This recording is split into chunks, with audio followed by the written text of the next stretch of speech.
The next storyteller is an amazing woman, a brave woman, a woman whose energy I would like to just tap for just a moment of my life so I can have anything near her.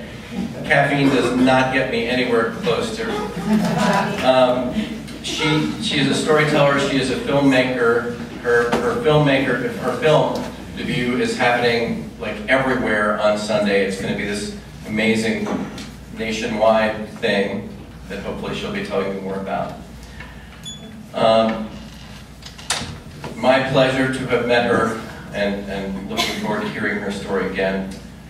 Surya Iacono. Iacono.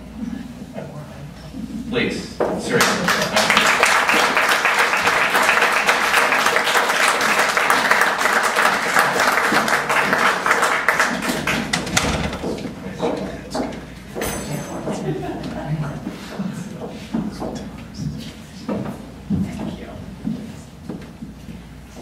Thank you, everybody, for taking the time out of your lives to come here on a Friday night to hear our stories. And I loved the stories that I've heard so far, and thank you for sharing them.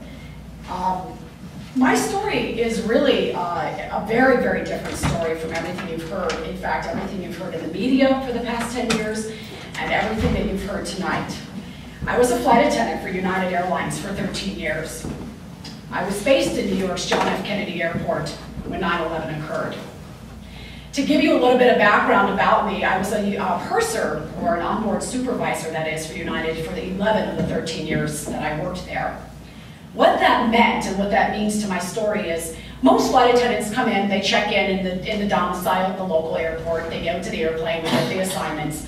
But pursers, we get the printout of the flight, we get briefed by the gate agents, we get security briefs, but most importantly, we are the liaison between the flight deck and the flight attendants and the customers on board the aircraft. So that meant that for 11 of those 13 years, I did nothing but brief with pilots every day, all the time, and I traveled mostly internationally.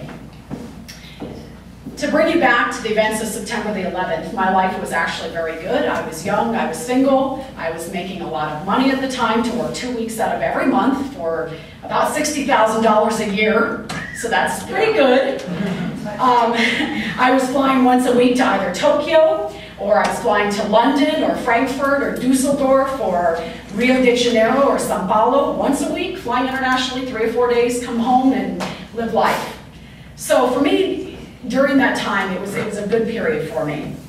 I was based in New York's Kennedy Airport. It was September the 9th. I had come back in from Narita's International Airport and commuted home at the time to Tampa, Florida, where I was living.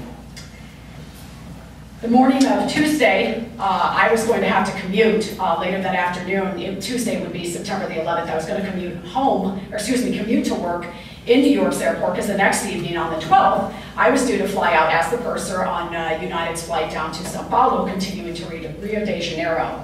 And we usually left at about 10:45 at night. So I was always the prudent one. I was always on the safe side, so I would leave about the day earlier to get there. Well, that morning, I'm sleeping in. It's September the 11th, Tuesday morning, and next to me on my nightstand is my cell phone.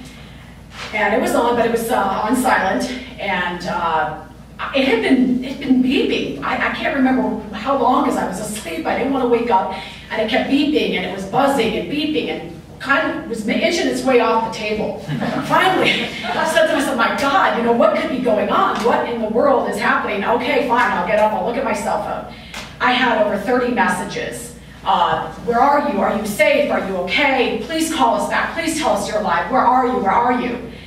I had no idea what was going on. I hadn't turned on the television. I was sound asleep. And I looked at the clock, and it was about 8:48, 8:49 in the morning. At this point, American Airlines Flight 11, that's the number that they gave out on the television, had gone into the North Tower. Immediately, I called some of my friends and I said, you know what, I'm not going to talk to you guys right now. Let me call our coordinator's desk in New York City and just get the scoop. Let me find out what's going on. I'll get back to you guys. So it was sometime between 8:48, 8:49, before the second plane hit the tower at 9:03. I called her up and she says, Surya, she says, I know you're an onboard purser, so I know you can handle it, and I'm going to just tell you right now, we can't find 2 of our aircraft. They're missing, they're gone. We don't know where they are. We haven't had any communications with them. We don't know if other, airline companies, other people are involved. We just know 2 of our flights, United flights, are missing. And she says, Surya, obviously this has not been released to the media. She says, but one of them had taken off out of Boston, and it was flight 175. And one of them is missing out of New York's airport, flight 93. She says, however, what's most important to you, and I'm going to break it to you now, is all 4 of the pilots are New York-based pilots. So you're going to know them. I just want you to expect that and understand that. And I couldn't understand that at that time. I mean, I couldn't understand what was going on at the time. So as we're talking and on the phone, the TV was on. You see the second plane hit. And I said, oh my God, I mean, this is real time. Freeze frame this. This is real time that I'm on the phone and we can't find 2 of our planes as the media is broadcasting this event and looking at the World Trade Center.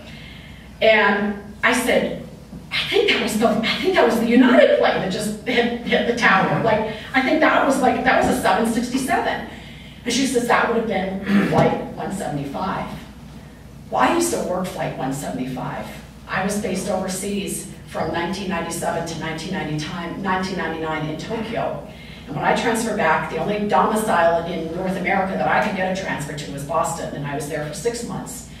I was one of the only pursers that was qualified to work wide-bodied aircraft when they inaugurated, in April of that year, the 175 flight, which ran Boston to Los Angeles. So I was actually assigned that route, and I knew intimately the flight attendants that worked that route. At the time, I didn't know the names yet, but I couldn't understand. I was shocked. I said, wow, flight 175, oh, wait a minute, that's my stuff. I used to work this plane. I know that route. Oh, it's also incomprehensible at the time.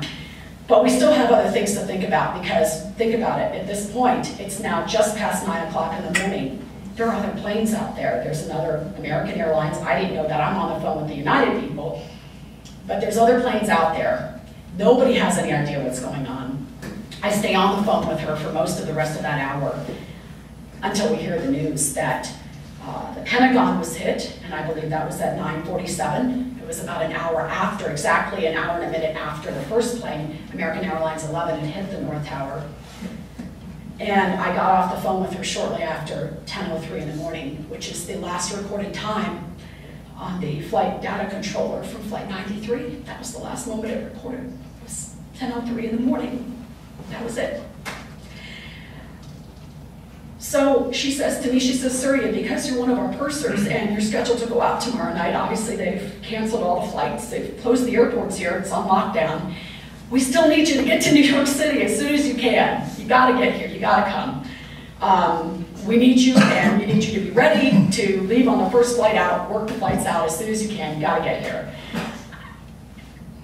I can't even tell, I was still trying to grapple with my own feelings of, what's going on, what happened, why would, anybody do this to my friends who had nothing to do with anybody, they didn't have anything to do with world events or, politics or anything. These were my friends, these were my colleagues.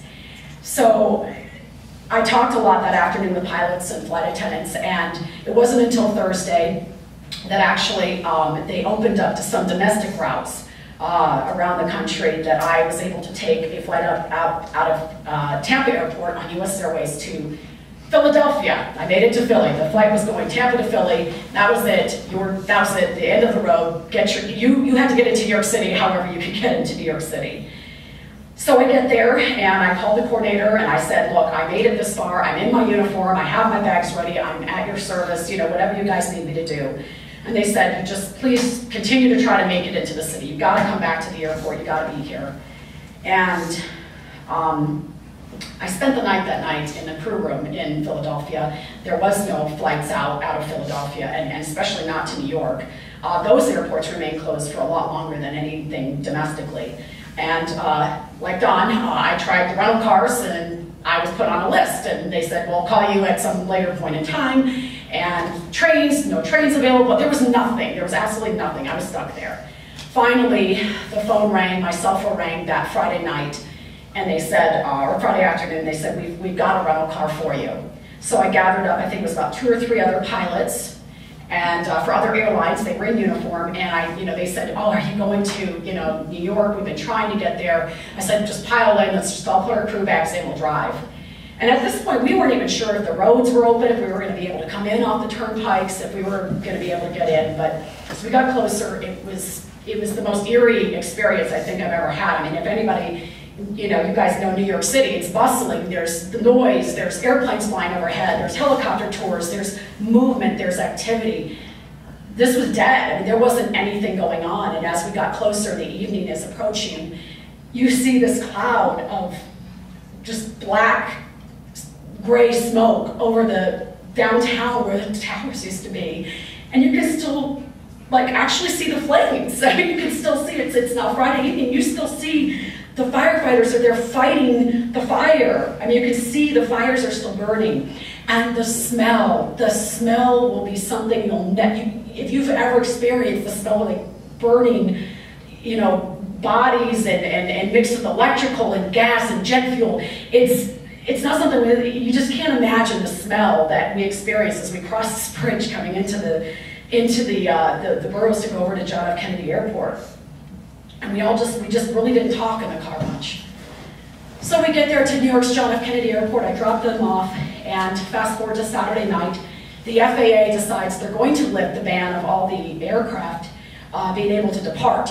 So they assigned me to United's very first flight. In fact, we were the first flight that took off out of New York's John F. Kennedy Airport following September 11th. We were the first aircraft of any airline to leave. I was the purser on board. It was a flight to São Paulo, 767. And because they had absolutely no idea what had caused 9/11, who had caused 9/11, was it a bomb, was it terrorism, we had no cargo on board. This was an aircraft that was, you think of an airplane that's going to take off on a 10-hour flight, it's going to take the whole length of the runway to go down and take off.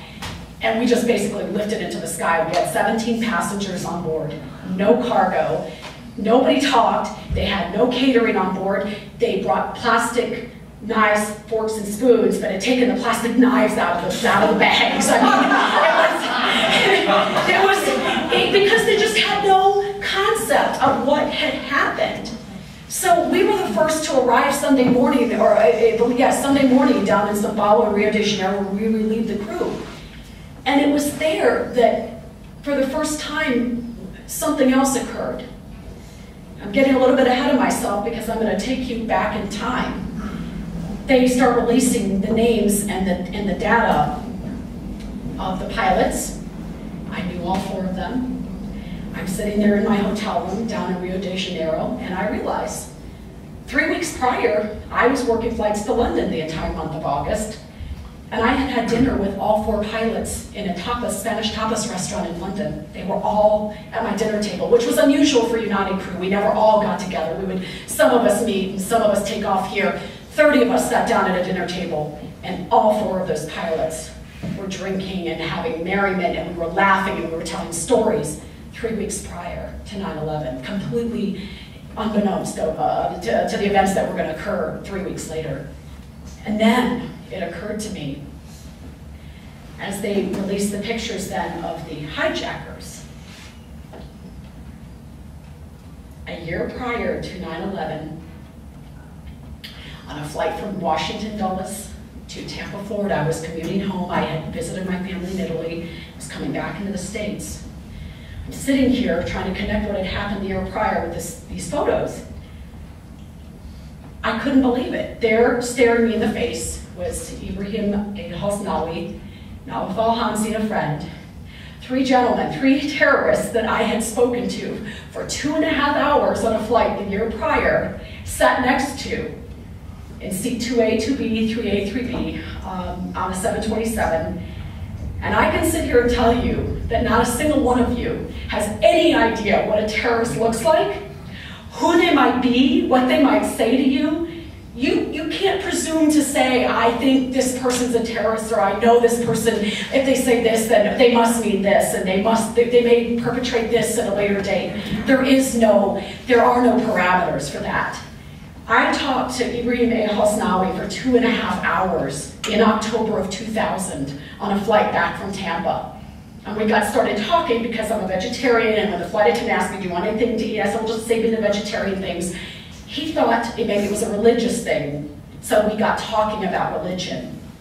And he sat there for 2.5 hours telling me that he was an Air Force pilot for the United Arab Emirates Air Force, and that he and his friends were traveling to Tampa to MacDill Air Force Base because they were on a training exchange program with the United States pilots in MacDill. They were going to the United Arab Emirates, and they were coming here on that exchange program.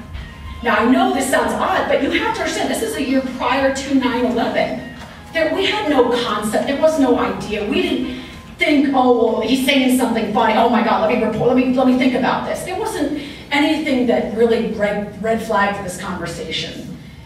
As the flight ended, we're getting off the aircraft. He says, Surya, he goes, you've been so kind to talk to me this whole time. He goes, could you tell us where, we could get our rental car? We need our rental car to go down to MacDill Air Force Base. And I said, well, I can help you, no problem. And he introduced me to his partners, traveling behind him, 2 terrorists as well, two of the other 19 hijackers. One shook my hand, one just nodded at me. And we get off, and they follow me on the tram to the main terminal, down the escalator to the rental car counter. And I said, I have to come and get on my employee bus now, but here you go. And he turned around, and he said, I want to thank you for your help. And he took out a 10 dirham piece and from the United Arab Emirates and said, I want to give you something to remember me by.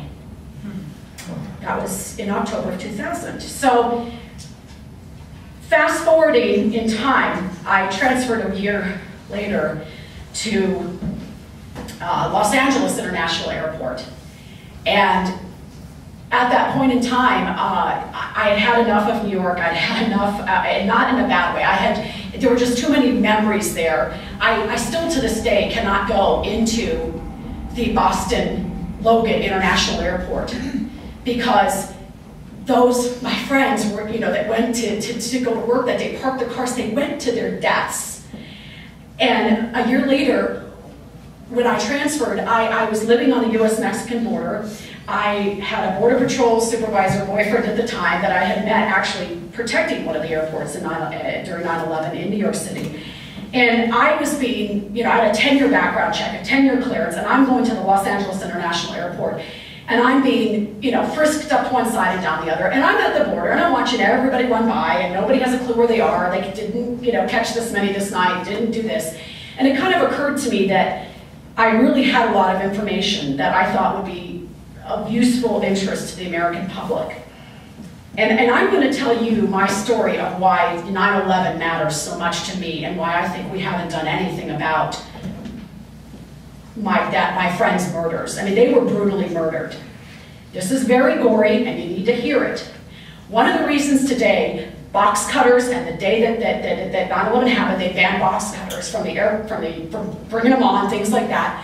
Okay, it's a sharp object, but one of the reasons specifically they banned them is because when the terrorists got on board the aircraft and gained control of the flight deck, before they got there, they took the curtains that the flight attendants separate and worked the cabins backward to forward to gouge the eyes out of the flight attendants and crew with the box cutters, working cabin by cabin, using wire hanger from a curtain to bind their hands, and I'll tell you how I know that in a second. And they worked their way forward because they didn't want there to be a single crew member on board that aircraft that could take that plane back, including the pilots. They wanted there to be no way in hell. So they gouged the eyes out of every pilot and every flight attendant on board those airlines. They were brutally murdered and tortured. And we know some of this information today because it was released to the crew members. It was released within the airline business. It was not nationally released. But one of the things that they found in the rubble, in the pile at the World Trade Center, were a pair of arms that were bound with the wire hanger around the arms, and it looked like from the position that they had been tied back behind. And then when they did the DNA, it was testing, it was one of the flight attendants from Flight 175. So from the airline, the number I used to work. So I felt compelled as a flight attendant and as an American citizen to basically marry the information that I knew from the airlines, marry it with living this far away from the border, seeing what I was seeing, and let everybody kind of know through the lens of a camera. And so I did a documentary, and it took me 6 years to make. And I have the 9/11 Commission in it. I have expert law enforcement, federal agents, all sorts of people who basically, getting back to the story about security and why this matters so much even today on the 10th anniversary of 9/11, is it hasn't changed. When we used to go through security in Boston, we used to say, this is a joke, they're not even looking at us. Well, so what? They created TSA. Guess what? They check every single one of you, but every gate agent that puts you on board doesn't have to go through airport security. Every person that puts the bag on board the aircraft, that bag just went through security, they don't have to go through airport security when they go to work every day. The mechanic that fixes the aircraft, he's not required to go through airport security. So what they did, and it continues on down to the caterers and to the other people that are in the so-called secure area, what they did was they changed public perception, because perception is reality. So as long as the public could see that, oh, well, we've done this, it's safe. But you know what? All 4 of the widows of the pilots that died on 9/11 are in my film. And they gave me hugs and they said, Surya, you tell the world that our husbands have died invading because nothing has been done. And we want to make sure that that never happens to another group of people, another airline group, anybody in this country. So thank you for doing what you've done, and presenting it. And they've given me their mementos and their pictures and sayings of their husbands for this, because they feel, I feel, and those involved at this intimate level feel that as we stand here today remembering that day, that really and truly nothing has changed. It's business as usual. That's my story.